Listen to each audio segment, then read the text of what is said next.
चलिए, पिछले क्लास में हम लोग देख लिए थे तीसरे नंबर तक, यानी कि हम लोग टूल्स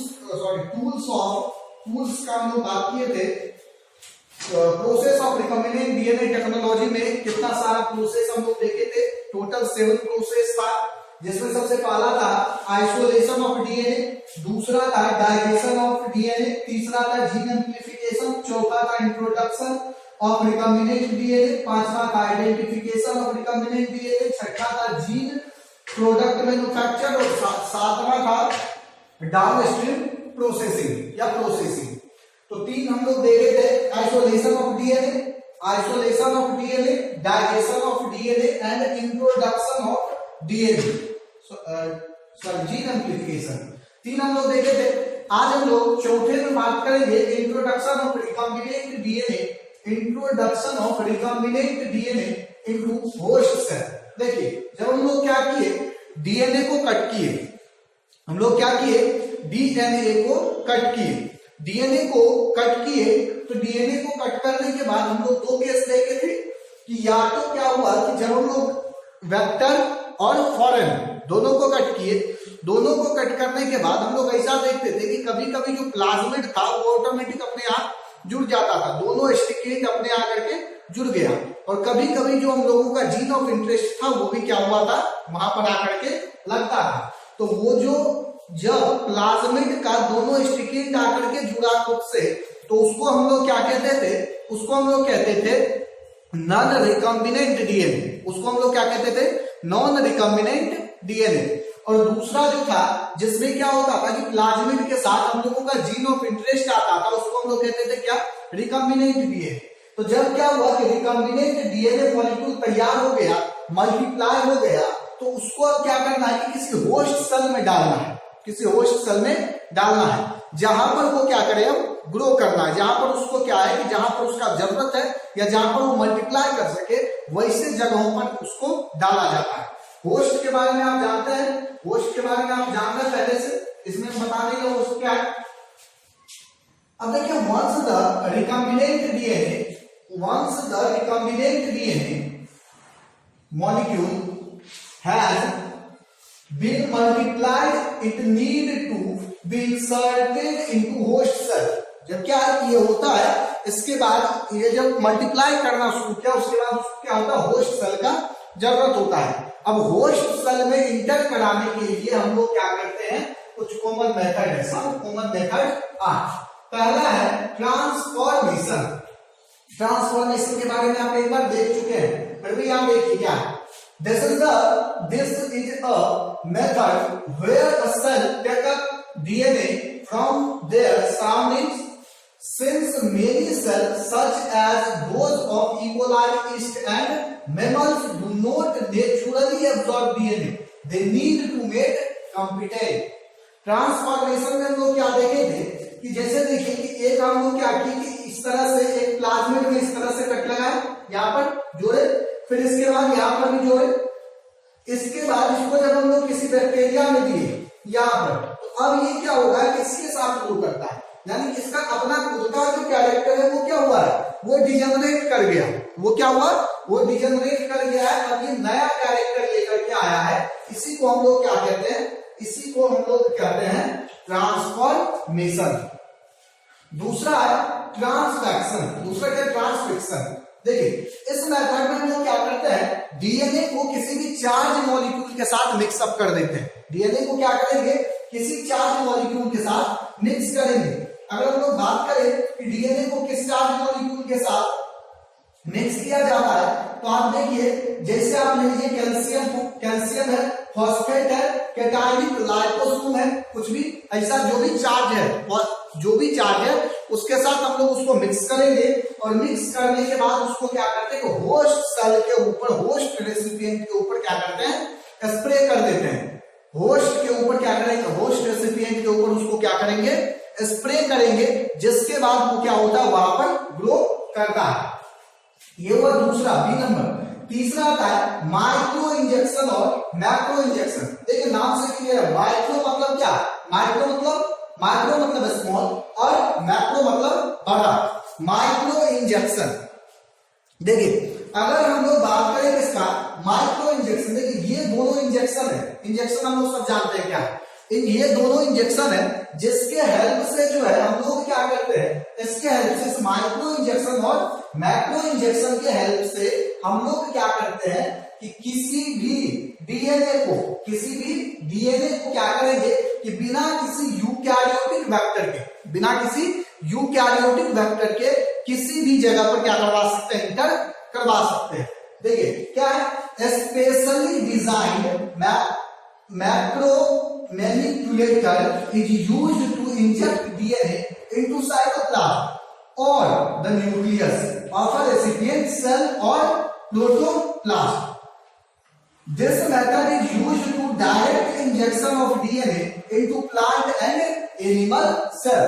किसी भी प्लांट या एनिमल सेल में हम लोग को क्या करना है कि अगर इसको डायरेक्ट किसी भी यूकैरियोटिक के बिना, without using special eukaryotic cell, बिना किसी यूकैरियोटिक सेल के हेल्प से अगर हम लोग क्या करते हैं कि किसी भी डीएनए को कहीं पर रेसिपिएंट में इंटर करवाते हैं, तो उसमें हम लोग क्या करते हैं, उसमें हम लोग क्या करेंगे, माइक्रो या मैक्रो इंजेक्शन का यूज करते हैं। इसके बाद देखिए माइक्रो प्रोजेक्शन, ये देखिए या जीन गन भी इसको कहा जाता है, या बायोलिस्टिक्स, जीन गन या बायोलिस्टिक्स। देखिए यह क्या देखिए क्या, टंगस्टन और gold particle coated with DNA को क्या किया जाता है कि पार्टिकल गोल्ड और टंगस्टन से कोट किया जाएगा, उसके बाद उसको एक गन लाइक स्ट्रक्चर में डाल करके क्या किया जाएगा, किसी भी जगह पर इंटर करवा दिया जाएगा। जैसे आप देखिए कि आपके एनसीईआरटी में वो है फिगर, हो सकता है आपके एनसीईआरटी में ये फिगर नहीं है, ये आप समझ लीजिए कि ये गन लाइक पार्टिकल है जिसपे क्या किया जाता है, इसको उसके हेल्प से बुलेट, जैसे अगर मान लीजिए ये जो कोटेड हुआ डीएनए गोल्ड और टंगस्टन कोटेड है, उसको क्या किया जाएगा, उस गन में दिया जाएगा, उसके बाद जहां पर उसको इंटर करवाना है वहां पर उसको क्या किया जाएगा, इंटर करवा दिया जाएगा। इसको हम लोग क्या कहते हैं, माइक्रो प्रोजेक्शन। अब देखिए इसके बाद इलेक्ट्रो और पोरेशन। देखिए फिर नाम से किया है इलेक्ट्रो मतलब क्या, इलेक्ट्रो मतलब क्या, इलेक्ट्रॉन। चलिए तो देखिए ये जो इलेक्ट्रॉन है, ये इलेक्ट्रॉन पोर मतलब होल, पोर मतलब क्या, whole.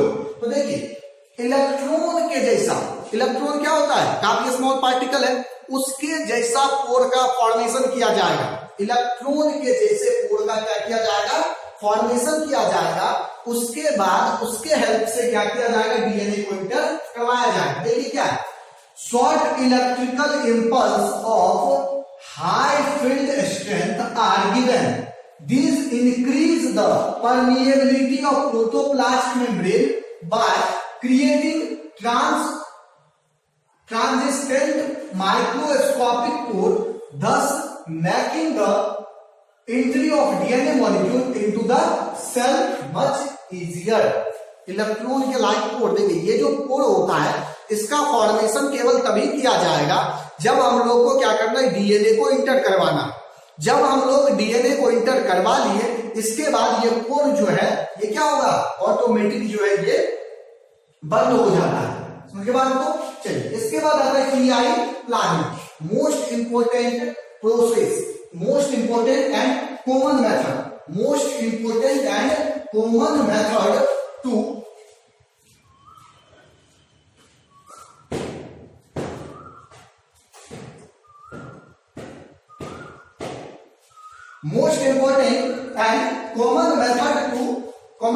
Introduce foreign gene into plant cell. ध्यान दीजिए हम लोग क्या करते हैं, होस्ट के लिए प्लांट और एनिमल किसी का भी यूज कर सकते हैं। हम लोग होस्ट के लिए क्या कर सकते हैं, प्लांट और एनिमल दोनों का यूज करते हैं, और माइक्रो ऑर्गेनिज्म तो मेन है, इसके बाद हम लोग प्लांट और एनिमल का भी यूज कभी कभी कर लेते हैं। चलिए तो देखिए अब आगे यार, ये अगर मान लीजिए कि ये प्लांट है, ध्यान दीजिएगा जरा, मात्र 5 मिनट का कहानी है इसका, लेकिन है काफी ज्यादा इंपॉर्टेंट।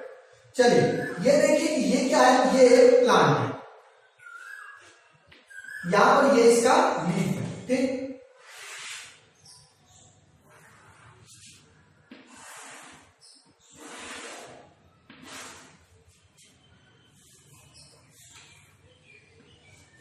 चलिए ये इसका क्या है, लीफ है, ये लीफ है इसका।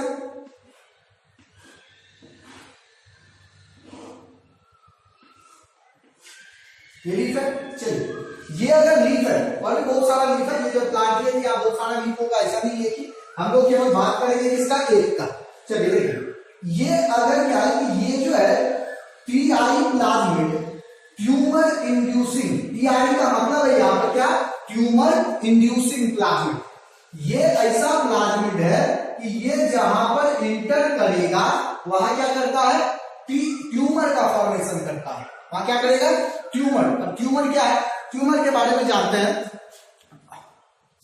फॉर्मेशन ऑफ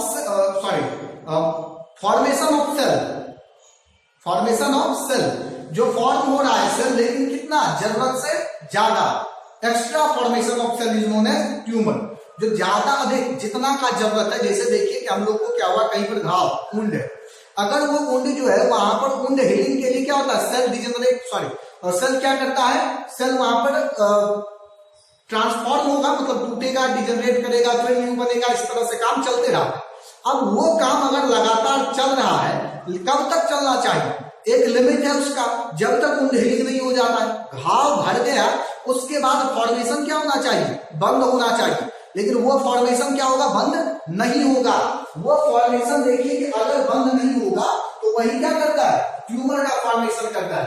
ऐसे ट्यूमर के बारे में हम लोग ह्यूमन हेल्थ एंड डिजीज में खूब बेहतर तरीके से पढ़ेंगे, कैंसर जब पढ़ेंगे तो वहां पर आपको बताया जाएगा, कैंसर जब हम लोग पढ़ेंगे वहां आपको ट्यूमर के बारे में बताया जाएगा कि ट्यूमर क्या है। फिलहाल आप इतना समझिए कि जरूरत से ज्यादा अगर सेल बन रहा है उसी को हम लोग क्या कहते हैं, ट्यूमर फॉर्मेशन। तो ये जो प्लाज्मिड है ये होता क्या है, सबसे पहले ये देख लीजिए, एग्रोबैक्टीरियम ट्यूमिफेसिएंस, एग्रोबैक्टीरियम ट्यूमिफेसिएंस, ये ऐसा बैक्टीरिया है, एग्रोबैक्टीरियम ट्यूमिफेसिएंस बैक्टीरिया है। तो बैक्टीरिया में प्लाज्मिड भी होगा, extra chromosomal DNA is known as plasmid. वो जो एक्स्ट्रा क्रोमोसोमल डीएनए प्लाज्मिड, वो प्लाज्मिड अगर इंटर किया तो प्लांट में वो क्या करेगा, ट्यूमर का फॉर्मेशन करता है। चलिए देखिए जरा, ये अगर मान लीजिए ये एक बैक्टीरिया, ठीक, यहां पर क्या, ये इसका डीएनए है इस तरह से, और ये क्या है, इसका प्लाज्मिड है, और ये इसका प्लाज्मिड है, और इसके प्लाज्मिड के साथ साथ आप देखिए कि यहां पर इसका टीआई है, टीआई ट्यूमर इंड्यूसिंग, यही से क्या हो रहा है, ट्यूमर इंड्यूस किया जा रहा है। अब देखिए कि जब ये क्या होगा, जनरली ये जो प्रोसेस है ना, ये डायकोट प्लांट में देखा जाता है। कहां देखा जाएगा, डायकोट प्लांट में, समझ गए बात को, डायकोट में देखा जाता है। अब देखिए आप यहां पर, यहां से यहां तक का जो चीज है ना, ये क्या कर रहा है, ये क्या कर रहा है, ये कर रहा है, इंड्यूस कर रहा है क्या, ट्यूमर, यही ट्यूमर इंड्यूस कर रहा है। अब ये यहां है, इस प्लांट का अपना, ये मान लीजिए कि इस लीफ का ये क्या है, अपना एक डीएनए वाला सेक्शन। अब देखिए यहां पर ये जो इसका डीएनए वाला सेक्शन है, यहां पर जब ये प्लाज्मिड इंटर किया, ये आ गया यहां कुछ, ठीक। अब ये जैसे ये प्लाज्मिड यहां आया, जैसे ही यहां आया, ये क्या करेगा भैया, ये करेगा ट्यूमर इंड्यूस, ये क्या करेगा, ट्यूमर इंड्यूस। ये अब देखिए ये पहले लीफ में आया, इसके बाद ये धीरे धीरे यहां भी जाएगा, यहां भी क्या होगा, चला गया। अब देखिए जब ये यहां आया तो यहां आने के बाद ये क्या करता है, इस तरह से, अब ये क्या करेगा कि इसके क्रोमोसोम के साथ मिलेगा, इसके डीएनए के साथ अटैच हो जाएगा, और एक प्लाज्मिड से 2, 2 से 4, 4 से 8, 8 से 10, 8 से 16, 32, 64, इस तरह से लगातार ये क्या करेगा, यहाँ पर अपने नंबर को बढ़ाते जाएगा। अब ये अगर अपने नंबर को बढ़ाते गया तो यहाँ पर अब जो सेल बन रहा है वो क्या है, जानते हैं, वो सेल इस लीफ का नहीं है, वो सेल क्या है, ट्यूमर हो गया है। वो क्या है, वो अब ट्यूमर है, जिसके कारण अब प्लांट में ट्यूमर इंड्यूस हो जाएगा, इसलिए इसका नाम पड़ा टीआई, ट्यूमर इंड्यूसिंग प्लाज्मिड। चलिए अब आप देख लीजिए कि ये तो नुकसान है इसका, हम लोग सब जान रहे हैं कि ये क्या है, इसका नुकसान है, ये इसका नुकसान है। लेकिन हम लोग क्या है, ह्यूमन पावर है, ह्यूमन में क्या है, ऐसा पावर की किसी भी तरह के चीज को क्या कर सकते हैं, हम लोग चेंज कर सकते हैं, मैनिपुलेट करवा सकते हैं। तो देखिए यहां पर हम लोग वही करते हैं, खुद के दिमाग का यूज किए, मतलब ह्यूमन ब्रेन का यूज किया गया, और ये जो ट्यूमर इंड्यूसिंग प्लाज्मिड था इसका यूज हम लोग कर लिए कहां, तो introduction of recombinant DNA into host cell. Host cell में फॉरेन डीएनए को या जीन ऑफ इंटरेस्ट जिसको आप कह रहे हैं, जीन ऑफ इंटरेस्ट को इंट्रोड्यूस करवाने में हम लोग कर रहे हैं। कैसे कर रहे हैं वो भी देखिए जरा। क्या किए, दिमाग लगाए, दिमाग लगाए, बहुत ज्यादा दिमाग लगाते हैं लोग। तो क्या किया गया कि ये जो प्लाज्मिड है ये तो क्या कर रहा है कि जब तक ये वाला पोर्शन है तब ये क्या कर रहा है, ट्यूमर का फॉर्मेशन। देखिए ये सारा हिस्सा क्या है, बेगुनाह है, ये क्या है, ये बेगुनाह है, इसके पास ये कुछ नहीं किया है, ये तो अपना इसके ऊपर डिपेंड है कि भैया तुम जो कहोगे हम जो है वही करेंगे। ये बाकी हिस्सा इसका कुछ कर नहीं रहा है, ये निश्चित है जिस तरह से ले जाए भैया ट्यूमर इंड्यूसिंग वाला हिस्सा पोर्शन, उसी तरह से हम लोग सब क्या करेंगे, चल लेंगे। समझ के बात को, चलिए देखिए यहां पर तो हम लोग क्या किए, खुद का ब्रेन, ह्यूमन ब्रेन यूज करके कि कहे कि चलो ठीक है, तुम एक से अधिक, काफी अधिक और काफी जल्दी में काफी अधिक सेल का फॉर्मेशन करना है ना, चलो करवाते हैं सेल का फॉर्मेशन। यहां से इसको क्या किया गया, काट करके हटा दिया, ट्यूमर इंड्यूसिंग पोर्शन को कट किए और वहां से रिमूव कर दिए। अब जैसे ही इसको रिमूव किए और यहां पर हम लोग क्या किए, अपना जीन ऑफ इंटरेस्ट को ऐड कर दिए, जीन ऑफ इंटरेस्ट को क्या किए, ऐड कर दिए।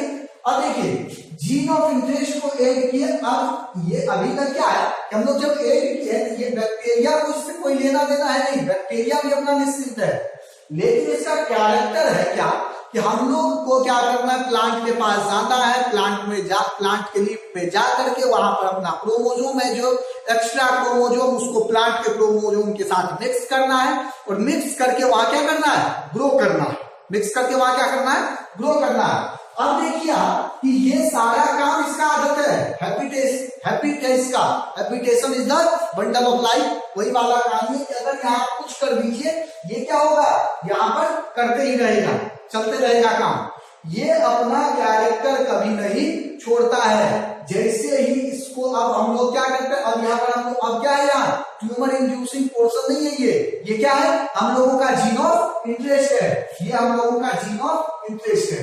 अब हम लोग क्या करेंगे, कहेंगे चलो हुआ, हम लोग इसको जान करके कहा ले आए, जान करके लाए डायरेक्ट प्लांट के लीफ के पास, चलो तुमको लेकर के चलते हैं, तुम जाना चाहता है, लेकर के आ गए यहाँ पर जैसे ही लेकर के आए तो क्या होगा, आदत तो इसका था पहले से ही, ये क्या करेगा, जैसे ही देखेगा डायरेक्ट प्लांट, उसका लीफ, चलो कूदो यहाँ से, अब चलना है कहा, टारगेट दिख गया है, चलो अटैक करो, अटैक किया यहाँ पर। लेकिन जैसे ही अब ये यहाँ पर आया तो अब इसका जो आप देख रहे थे जो ट्यूमर इंड्यूसिंग जीन था, ट्यूमर जो क्रिएट करता था, अब तो वो है नहीं, लेकिन इसका कैरेक्टर तो बदलेगा नहीं, ये भी हम लोग जान रहे हैं।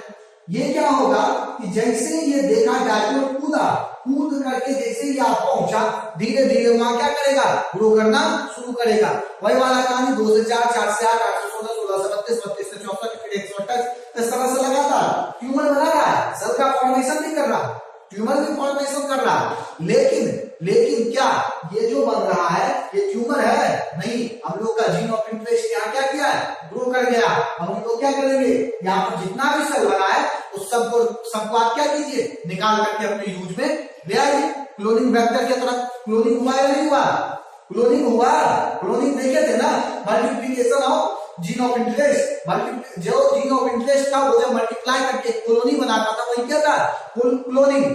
तो ये क्लोनिंग हुआ यहाँ पर, हुआ या नहीं हुआ। अब अगर ये क्लोनिंग यहाँ पर हुआ तो क्या हम लोगों के यूज का काम हुआ या नहीं हुआ, तो ये क्या करेंगे, इसको निकाल करके अलग अलग प्रोसेस में इसका यूज आप लगातार करते रहिए, कोई दिक्कत नहीं है।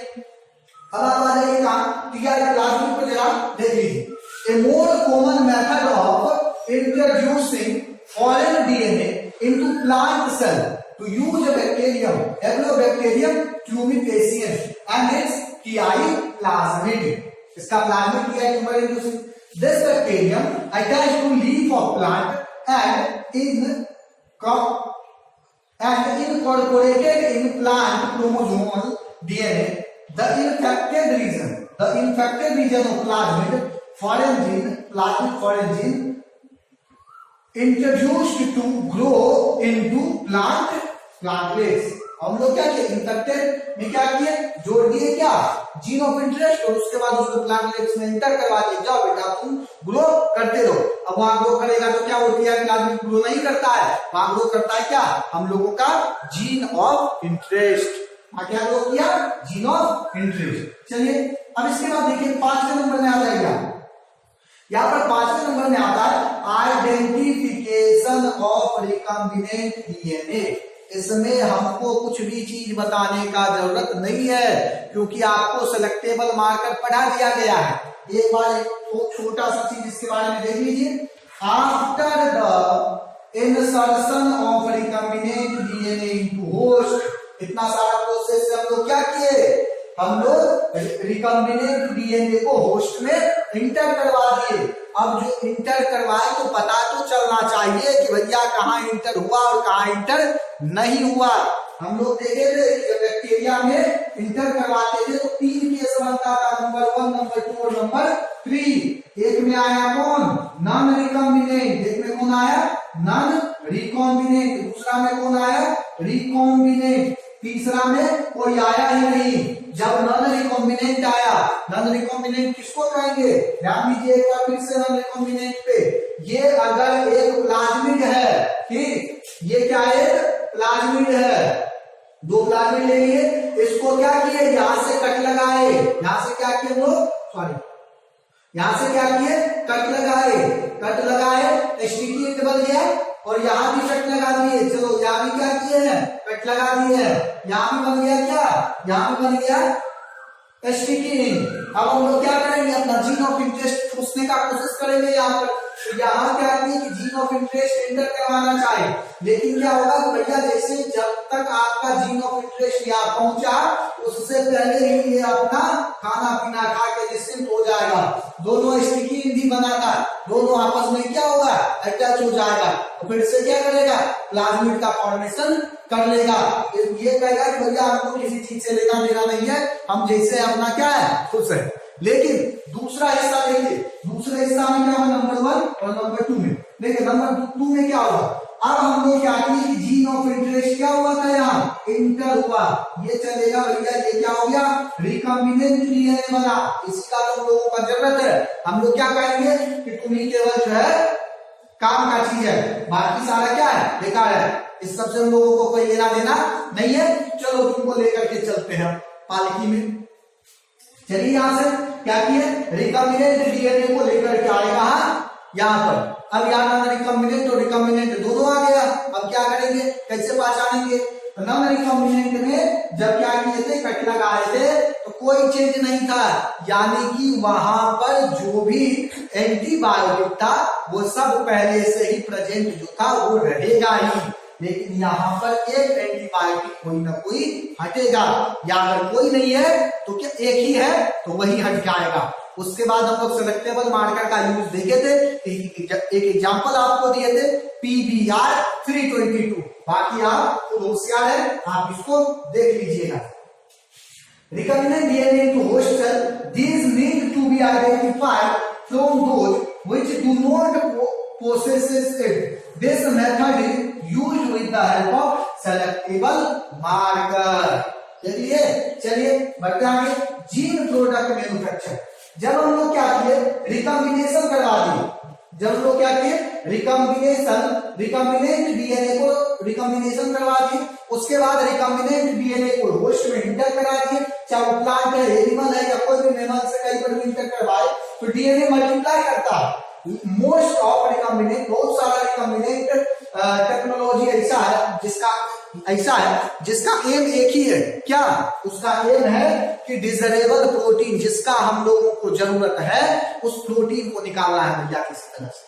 अरे इतना मेहनत क्यों करेगा कहीं पर? ऐसा तो नहीं कि सेल बढ़ रहा है, चलो ठीक है, निश्चिंत है, सेल बढ़ाओ, बहुत सारा सेल यहाँ बढ़ रहा है, उससे कोई लेना देना नहीं है। क्लोनिंग केवल करवा देना वहां पर वैल्यूबल नहीं है। वहां क्या है, हम लोगों को क्लोनिंग वेक्टर केवल जरूरत नहीं है, हम लोगों को क्या चाहिए? वहां से कोई प्रोडक्ट चाहिए। वहां से क्या चाहिए? एक्सप्रेशन वेक्टर याद है?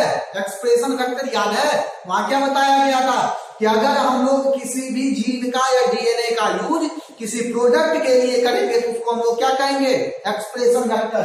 अब देखिए वहां पर एक्सप्रेशन वेक्टर का यूज यहाँ करेंगे, वहां पर हम लोगों को क्या चाहिए? यहाँ पर डिजाइरेबल प्रोटीन चाहिए। तो देखिए अब यहाँ पर काफी अधिक अमाउंट में प्रोटीन या फिर अदर प्रोडक्ट, इंसुलिन या कुछ भी, ये लेने के लिए हम लोग क्या करेंगे? यहाँ पर हम लोग बायो रिएक्टर का यूज करते हैं। किसका यूज करेंगे? Bio reactor. ये क्या है? ये एक ऐसा इंस्ट्रूमेंट है 50 से लेकर के 100 लीटर, 50 से लेकर के 100 लीटर तक का ऐसा इक्विपमेंट है जहां पर क्या किया जाता है, जिसके हेल्प से 100 से 1000 लीटर का इंस्ट्रूमेंट है, जहां पर बहुत सारे जीन को डाल करके 100 to 1000 litre of bio desirable protein तैयार किया जाता है। 100 से लेकर के 1000 लीटर तक तैयार किया जाता है। अब वो डिपेंड करता है किसके ऊपर? कि प्रोडक्ट कैसा है। वो डिपेंड करेगा किसके ऊपर? प्रोडक्ट कैसा है। यहाँ इंटर कराए, अगर यहाँ पर ये ट्यूमर जो इंड्यूस कर रहा था सेल, ये बनाया 20 से, तो अब 1000 लीटर तो इंड्यूस होगा, सॉरी 1000 लीटर तो हम लोग को मिलेगा नहीं, हम लोग को क्या मिलेगा? 10 लीटर मिलेगा। बस उसी तरह का कहानी है यहाँ पर कि जैसा आपका प्रोडक्ट बना है, जैसा आप रिकॉम्बिनेंट डीएनए आपका है, उसी हिसाब से आपका प्रोडक्ट बनता है। बायो रिएक्टर उसको हेल्प करता है कि अगर आपके पास कैपेसिटी है, आपके पास अगर कैपेसिटी है तो वो क्या करेगा? कैपेसिटी है तो आपको आपके कैपेसिटी को वो घटने नहीं देगा, या आपके कैपेसिटी के अनुसार जो प्रोडक्ट आपका होना चाहिए वो प्रोडक्ट नहीं घटेगा।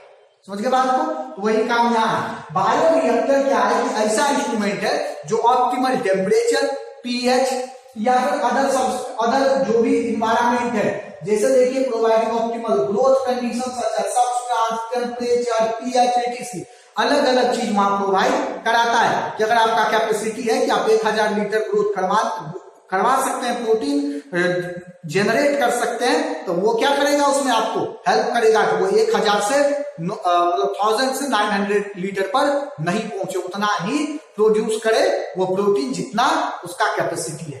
तो ये इसका जो है जीन प्रोडक्ट मैन्युफैक्चर में बायो रिएक्टर का जो यूज करते हैं वो यही है। आपके एनसीईआरटी में एक फिगर है, बायो रिएक्टर का एक फिगर लेकर रखा हुआ है लास्ट पेज में, समझ गए? फिगर 11.7 आप उसको देख लीजिएगा, वहां पर देख लीजिए एक बार उल्टा करके। यहाँ देखिए ये वाला फिगर, यहाँ देखिए क्या किया, देख करके मिलाया गया, सिंपल सिर्फ बायो रिएक्टर है। यहाँ देखिए क्या किया गया, यहाँ दिया गया, इसके बाद इसके हेल्प से इसको घुमाया गया कि जितना भी था ये सब क्या होगा? मिलकर के प्रोटीन अपना देगा, निकालेगा। तो उसको देख लीजिए एक बार आराम से, कोई दिक्कत नहीं। इसके बाद देखिए, इसके बाद आता है डाउन स्ट्रीम प्रोसेसिंग। इसके बाद क्या आता है? Down stream processing. अब जब सारा काम हो गया, क्या सब हो गया? आइसोलेशन हो गया। क्या सब हो गया? आइसोलेशन हो गया पहला। दूसरा डीएनए डाइजेस्ट हो गया। तीसरा जीन एम्प्लीफिकेशन हो गया। चौथा introduction of recombinant DNA into host हो गया, इंट्रोड्यूस हो गया। उसके बाद क्या होगा? आइडेंटिफाई करेंगे रिकॉम्बिनेंट डीएनए को। उसके बाद क्या करेंगे? जीन प्रोडक्ट तैयार करेंगे। अब जीन प्रोडक्ट तैयार करने के बाद एक लास्ट लैब टेस्ट होता है। कोई भी प्रोडक्ट अगर बनता है तो उसका क्या होता है? लैब टेस्ट होता है। इसको अगर हम लोग मार्केट में भेजेंगे तो इससे किसी एनिमल्स को या फिर किसी ह्यूमन को, बर्ड को, किसी को नुकसान तो नहीं है। अगर किसी को नुकसान है तो वो मार्केट में लॉन्च नहीं होता है। उसके बाद को तो वही काम करने के लिए downstream processing. Once the product is ready, it has to be proceed to commercial use. Proceed for commercial use, commercial use के लिए क्या किया जाएगा, प्रोसीड किया जाएगा, use it is called downstream processing. ये जो प्रोसेस है सब कुछ तैयार होने के बाद उसको मार्केट में भेजने का जो मार्केट में भेजने से पहले जो टेस्ट होगा उसी को हम लोग क्या कहेंगे, डाउनस्ट्रीम प्रोसेसिंग। समझ के बात को, बस ये जो है ये पूरा चैप्टर का कहानी है और इतना ही कहानी है। चैप्टर जो है देखिए ध्यान दीजिए, चैप्टर उलझा हुआ है थोड़ा सा, चैप्टर क्या है थोड़ा उलझा है, इस तरह से कि एनसीईआरटी तो इस तरह से दिया है कि आप शुरू से पढ़िएगा तो समझ नहीं आएगा, बीच में कहां से पढ़ेंगे ये पता नहीं चलेगा। आपको करना यह है कि पढ़ने से एनसीईआरटी उल्टाने से पहले आप पहले क्या कीजिए कि पूरा वीडियो देखिए, उसके बाद एनसीईआरटी उल्टाइए, तब आपको पता चलता है कि हम लोग क्या क्या किए। समझ गए। और अगर आप पहले एनसीईआरटी पढ़ना चाहते हैं तो आप जो है पहले process of recombinant DNA technology को पढ़ लीजिए। Process of recombinant DNA technology जैसे ही आप पढ़ेंगे, आपका टॉपिक है 11.3, जैसे ही आप पढ़ेंगे आपका पीछे का भी सारा चीज वहां पर क्लियर हो जाता है। उलझा हुआ थोड़ा सा टॉपिक है लेकिन कंसेप्चुअल है, और उसके साथ साथ नीट और बोर्ड दोनों जगह क्वेश्चन जो है आपका फिक्स है। नीट में कम से कम 1 से 2 क्वेश्चन आता ही है, बोर्ड वाला भी यहाँ से क्वेश्चन उठाते रहता है। चलिए तो धन्यवाद, ये चैप्टर आपका हो गया द हिंट। अब इसके बाद हम लोग शुरू करेंगे आगे biotechnology and its application, chapter number 12। 11 था बायोटेक्नोलॉजी प्रिंसिपल एंड प्रोसेस, आपका खत्म हो गया और हम लोग आगे शुरू करेंगे biotechnology principle application, biotechnology and its application. समझ गए, अगले क्लास में शुरू करते हैं।